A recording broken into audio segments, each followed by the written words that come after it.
Hey there, I'm Lauren, the founder of Asked and Answered, a freelance outsourced paralegal company and recruiting for attorneys and paralegals and legal assistants in California.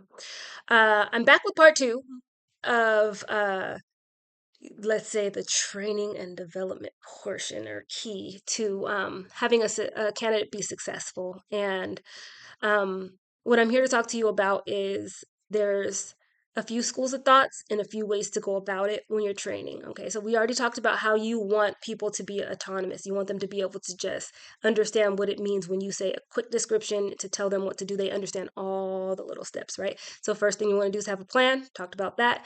You're going to go ahead and outline that so that you have a framework. You're going to have both a written document that has like the outline, and you're going to have video tutorials. So that's two ways that they're going to get the training on the front end. Okay, that's not the end of the training, but that's two ways they're going to get it. They're going to get an outline, so they see, okay, these are the things that I'm training on. They're going to check off each of those videos, right?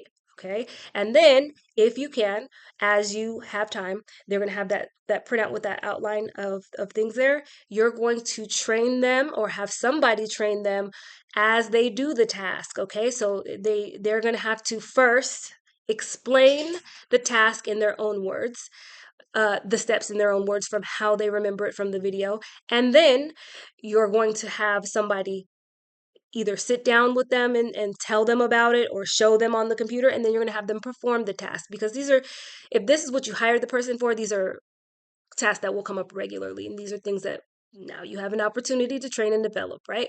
So the person will have it three different ways. They will have a video training. They will have the somebody sitting down and working with them, and they will have their notes in their own words. This will solidify that you're getting things done your way, how you like it, and it's almost like, for me, I do everything the same way all the time when I'm doing paralegal work. This allows me to, when I have a question, in legal assistant work too, how was it done? There's not a question. If I'm out, if someone understands how I work, they know where to go look, right? Because I don't do things all chaotically. I don't do things just how I feel like I want to do them. I do things in the way that the practice wants me to do them first, and then I do things the way that to me seems like the easiest, most logical way second. But I always try to document my processes, so again, if somebody's looking for something, they know where to find it. Okay, now things to consider in these tutorials is like, how do you want your file saved, including like the file names. How do you want that formatted? I'm sure you have a way. How do you want your time entries done?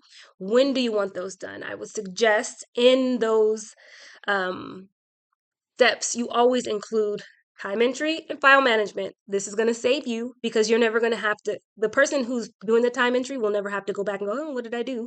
And the document will always have the most current, as of the end of the day, version saved to the system. I'm just going to put that out there, save you lots of headaches, because when somebody's just all of a sudden out and they were working on a document and you need to file it the next day, now you're calling them and they're not working, and that's not how it's supposed to be set up. Okay.